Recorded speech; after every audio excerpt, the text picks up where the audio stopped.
Can you tell us a little bit about your artistic background? Well, since I was a little kid, I was studying like primary and secondary education. Then I ended up studying industrial arts, and since from that time I became interested in working, handwork, in producing art pieces, even though if they were going to be used like in the home environment. So since that time, I started developing the artistic side of me, and also when I entered the university, because I studied biomedicine, and I used the microscope. So all those images in the microscope, they were also feeding my brain with the images, with sensations, and trying to understand the human body.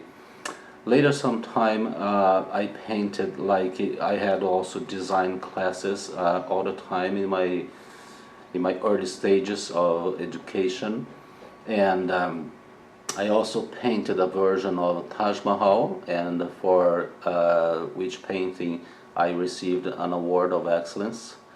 And it started developing very gradually, but like much later sometime, like pretty much here in Canada, because I was so much a workaholic in Brazil in my background as a toxicologist, and like here in Canada, I became fascinated about arts and about the quantity and quality of artwork in British Columbia, which, by the way, I end up knowing later sometime, which is the highest concentration of artists in North America. So that started like entering my body, entering my mind, and starting developing this creative side. So I became also fascinated about the Mall Street Show, visiting art galleries. So all of this has contributed to my education, my self-education in arts. As well, I end up following a little bit of my sister-in-law, who was a painter back in Brazil. She came to Canada and she gave me lots of lessons in art. So from that point on, then I started developing my own style, and a little bit later, sometime after I had a body of work, then I ended up applying for Silk Fine Arts, and my piece called Trees of Love had been accepted for the show at that time. And so that's when I said, well, this is a professional work. So that was very fascinating. So that gave me lots of energies to continue. And after that, so I arrived in Canada in 2001. So pretty much from 2003, when I developed my first work.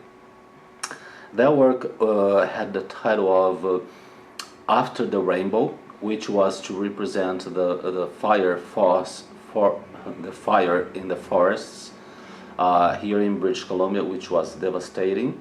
So I introduced that piece to the community, so they liked it very much. So that was also part of the support that I had from the community. So like here in Canada, then I would consider that I am painting for about 14 years. Like during this period of time, I have produced 198 pieces. 198 pieces. So I started with flowers. I started painting portraits and some landscapes.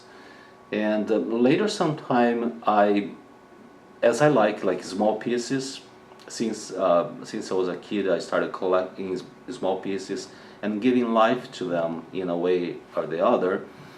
And after dinner, I was enjoying a little bit of pistachio and just playing with the shells, and there was a moment, an aha moment, that gave me the inspiration. Well, what am I gonna do with this? So why not art? Then I did a little test on a small scale, on a 12 by 16 inches. And at that time, I would like to select some colors for pistachios. And I end up doing a little research, end up knowing that pistachios can have purple and greens and lights and dark greens, and even the shell, which is like a little pale woodish like. And it came to my mind this title could be Pistachio Shells is good in any color. So that was the title, Pistachios Are Good in Any Color. This piece became even more important in my life because it had been purchased by a collector in France. So today this piece is in France, like many others of my pieces, and I ended up being innovative and like a higher thinker in terms of what am I gonna do with pistachio shells. And I started thinking, all of these shells, they are really hard to decompose in the environment. So it was a form of expressing my sympathy, my love for nature, and that was a big thank you for Mother Nature in giving these little things, these pieces for us. So I'm giving back to nature in the form of art. So that's what I found very interesting. So I started developing my artworks, my line of pistachio shells, like that one for instance, which is very plain and simple, that I wanted to represent the super production of machines trying to replace human beings, or even like human machines, if I can put it that way. So, and then I end up giving the title of Cybernetic Revolution.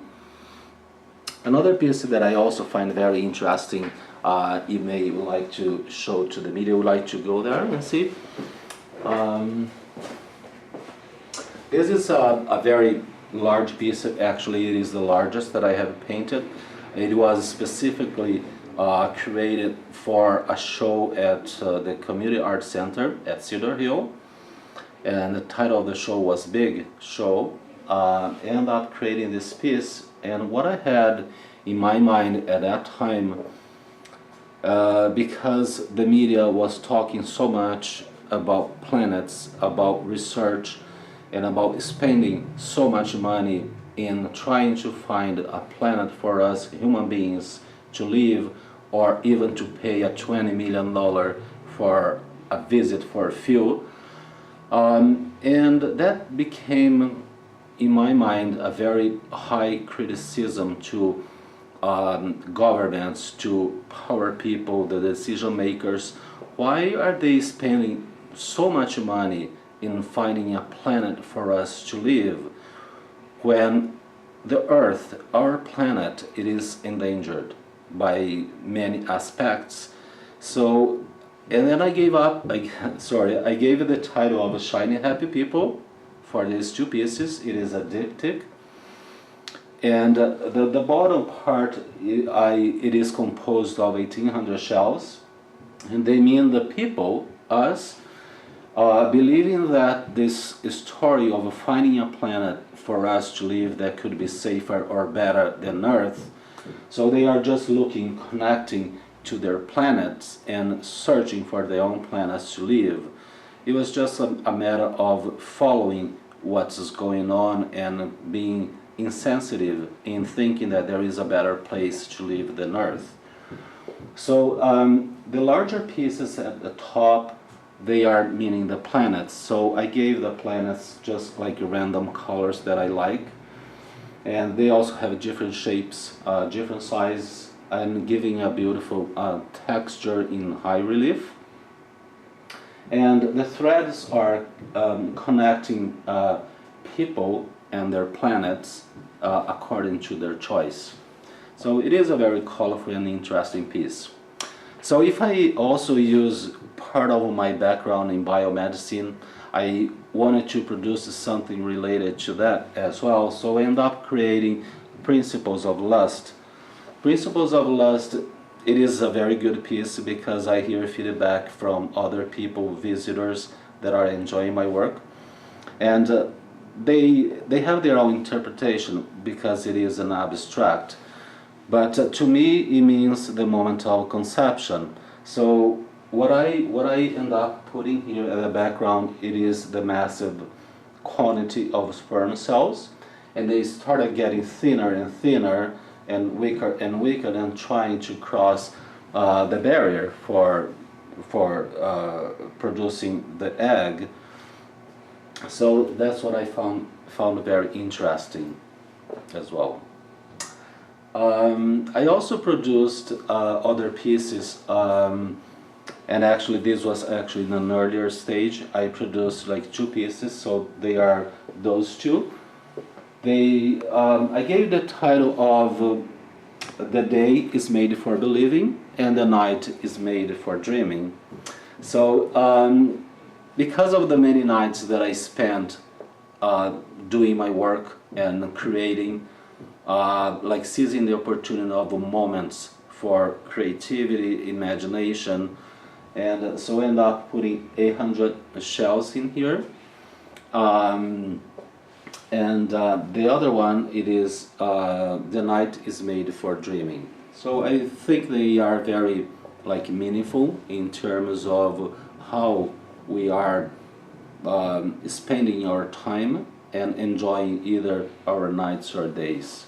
So that's meaningful to me as part of an artist, because I do lots of creation during the evening, and I think of them and I believe in them during the day. If there is any other piece that you find that I could explain better to you, there is also another piece here. They are not made with pistachio shells. It is this one, which I gave the title of London, the Audacity. This piece started being created by children at Mall Street when I was accepted into the show. So I invited children and their parents or people passing and enjoying my work, pistachio work, at Mall Street. And they participated lots in this piece because I brought to them what are my ideas in terms of building a city, so I wanted them to help me build this city. Later sometime I end up using pretty much the basic of that construction on the street. You, like with the help of kids, end up creating this piece, like changing a little bit in terms just to make it more mature and more professional. So, and also it is to London is a city that I like very much, and I started enjoying even more because of the mix of the oldest and the new buildings. So I really like the landscape of London and the outline of the city. So I find that very interesting. Those little pieces, they are in size 12 by 16. So as part of that work, London, the Audacity, so I was invited by the Art Gallery of Greater Victoria to produce 4 pieces for the gallery. That happened during the summer 2 or 3 years ago, and I produced these pieces, and it was part of a series called Metamorphosis. And I started using canvas on canvas to give a little bit of a high relief to my paintings, and I ended up creating cityscapes at that time. And also this little piece here, which is called A Trip to the Sun, in which I don't use much of a perspective, and actually this is one of the ways that I like to produce my pieces without perspective. So that's what I like very much. I like my work to be simple, to communicate like freedom, and leaving lots of space for interpretation, imagination from the observer. In particularly, I have lots of feedback from this piece here. People, it's called Living Together, and people tell me, because I also gave an art class in a school in Victoria, and they said it looks like the lungs. And I found that very interesting, because they can be either vases or drums, and they end up interpreting as lungs. And I found very interesting because living together, the lungs, they do live together, and that was very meaningful and very interesting to me. So you would like to know how is the process or how I start creating a painting. It is pretty much basic as it happens to any artist. It is just a state of mind, and most of the time I do express happiness, joy in my paintings, because that's what I am. I'm a happy person, and I like to transform or deliver this happiness, this high energy that I have to the viewer. And it is pretty much a state of mind, and sometimes it is hard and difficult for me to say how come am I having this beautiful moment of a high energy, and to express that in a painting. For instance, this painting here has the title of Fernando.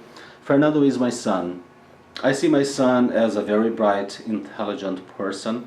He's an adult, hard worker, and he studies agronomy, so he's a brilliant person. So I see him as full of energy. So I started like thinking of him as a full of energy person. That's why I end up putting lots of swirls that it was flowing all around and inside him as well. And at that time I was reading lots about Picasso and Modigliani as well, so they are two masters that I love very much, and I'm using a little bit of their style, which is a little bit of a squared from the part of Picasso, and as well the features here is pretty much the eyes that Modigliani used to to paint, because it appeared to me he wanted to see the true person through the absence of eyes or eyes closed. So he was looking inside the person, not just looking whether it's a beautiful eye or green or brown. So I end up representing the happiness and the high energy of my son just with his eyes either closed or hollow, as I see him as bright inside. So that's what I wanted to represent. It's a state of mind. I put my paintings together, the canvas I selected, the size, whatever I would like to express, and it's just a matter of letting the energy flow, and I start painting. I don't have a preconceived idea of how am I gonna finish the painting. It's a pretty much a dialogue that happens in between me and the canvas and the subject, and that develops very automatically. Like in the end, in many pieces that I do, it is hard for me to believe how I got to that high state and produced that piece. So I still have this puzzle in my mind, not that I'm disregarding like a competency to produce a piece, but it is a very high level of energy that is a little bit difficult to explain. But that's what it is, what I like to express in my paintings, happiness. And I like to talk about people, I like to talk about nature, I like to talk about the planets. So I like also to talk about the human body, and later on after this solo exhibition, which is had received the title Connecting You to Colors, because we are directly connected to colors in a way or another. And I have the great intention of starting painting inside the human body to the cellular level, microscopic level. I find that very interesting, and I hope that the viewers will enjoy as well. I also wanted to include in my body of work a little more of a simplicity, and I started thinking of minimalism in my work. So I started then thinking of this, and I expressed in the form. So I gave the title for this artwork like Future Conception. So and then I have the vast future, and like represented by the whites, and the pieces are pretty much the present, which is very solid and kind of secure. So I wanted to represent like using wood. So, and I found those two pieces of wood that was very communicative to me. So I end up connecting the two pieces like in different ways. So I have like the veins of the wood in here in one direction and the other side in a different direction, as to connect two important things like in life, which is stability and solidity. So that's why I use those two blocks of wood. And also to represent more of the nature, to keep in touch, in contact with the nature, because I truly believe that nature is our mother, and we owe due respect to Mother Nature. So this is another piece that I call it a thank you to Mother Nature. There's also something very interesting that you would like to know. People ask me, where do I see my work from now on? So I have been interviewed by a high-end gallery in Victoria, and I end up being asked to produce a few more pieces to commit to my line of work in terms of pistachios. So I'd like to tell a little bit of where do I want to go and how I treat the pistachio shells to become art. So after eating the pistachios, then I save the shells, all of them, whether they are broken, defective or not. All the shells, they have a meaning to me. If they have a defect, so it means that nothing or not everything is perfect on earth or with us. So I use all of them. It can be in a different type of painting. So I treat them, the treatment is very time consuming and it's very lengthy. So there is a series of washing with just plain water, and I keep increasing the temperature of water just to remove all the grease and the salt. So it's about 20 steps washing and drying the shells so they stabilize, because they are pretty much wood. So it's composed of hemicellulose, lignin, and cellulose as well. So it's pretty much what wood is. So pistachio shells, they are wood. So and after that I boil them just to really remove from all the interstices, all the small, very small residues. And as they are wood, they are supposed to live forever. So they are archival. So and then after that, prior to painting, then I apply a coat of varnish, like artist grade varnish, just to give like permanence to them, so they become permanent and more protected from the environment and from other paints as well. And but I'm also interested in teaching people how to use pistachio shells and saying their thank you to Mother Nature, because I have the intentions of that my work become a historical abstraction, because I have developed this technique using the shells, and I did a very great research, like scanning all over in the world where I could, and I haven't seen any work like mine. So it's pretty much one of a kind work, and I would like to be recognized as a historical abstraction. And for that, it is very important that I find people that are interested in making a critique of my work and publishing them in art magazine or newspapers, and that's very important. That will solidify and document that. And if I have followers, I mean followers, not followers on Facebook or Twitter, but followers is people or artists like following the style and this technique and producing their own pieces. So that will be very important to me, and I'm really open-minded to tell people my secrets, as you have mentioned. So they are not secret at all. So I'm really open-minded to tell them how to work with the pistachio shells, because I would like to make this thank you bigger to Mother Nature, because she deserves. There is also something interesting that you might want to know, which is very personal to me, and it tells a little bit of what's inside me. Like each and every person, but as I'm an artist, I will talk about artists.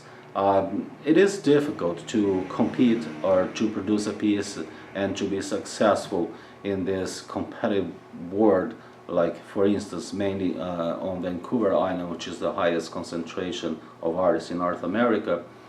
I end up having difficult times of sadness in my life too. So I found very interesting in working with little pieces such as the pistachio shells, for instance, that one.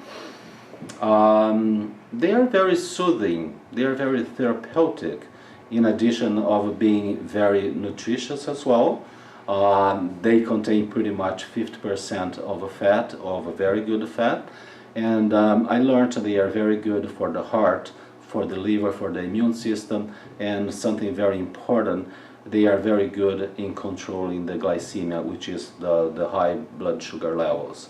So I found them, if you start manipulating the little pieces and gluing them on a canvas, I found that very soothing, it's very calming, and that helped me to gain or to better understand myself in terms where do I want to go. So that a flood of information or a spiritual presence in my life in knowing better about myself. So I end up being a calmer person, and I feel that I am much more stable, much more mature in the representation of my work, just because I do like to play with the shells. And I also would like to introduce this to some hospitals, as I have already received an invitation to introduce this technique for them to play with the shells and find a little better equilibrium in their state of health in the hospitals. So I found that very interesting too. What else could I tell you about the shells? The nutritional values, and there is a great part of pistachio shells. They are very hard to decompose. They may take about 2 years to decompose in nature. Despite of its difficulty to decompose in nature, it has a very good importance in terms of saving Earth or saving the land in terms of mercury pollution, and also has also a very economic function in terms of newsprint. It is very important because there is a very large production of pistachios around the world, and they are using as for newsprint, so that has a very good value for that too. For the opening of my solo, I had the intention of producing or making an installation, so I was not able to collect enough pieces, so I wanted to represent a black element made of cans of food, and I would paint them in black, and I had the intention of hanging in the center of the gallery, just to contrast a little bit in terms of communication and to the title of my solo, which is connecting you to color. So I would have had in here if my project was working properly, but I failed in terms of collecting the materials because I didn't know the space in the gallery. So I ended up, like at the last moment, creating this bay window with a colored paper. It is pretty much just to enhance the intention of connecting you to colors. And this is representing a waterfall, because I do like the nature. This is representing a waterfall of colors, bringing the positive energy from the window and from the viewers, and flooding the gallery with these colors, which is pretty much my show, connecting you to colors.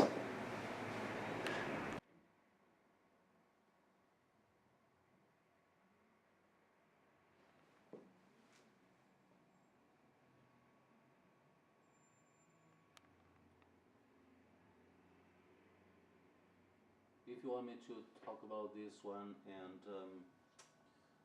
Sorry.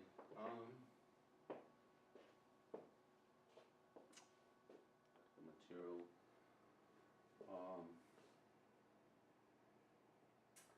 Like to work with the pistachio.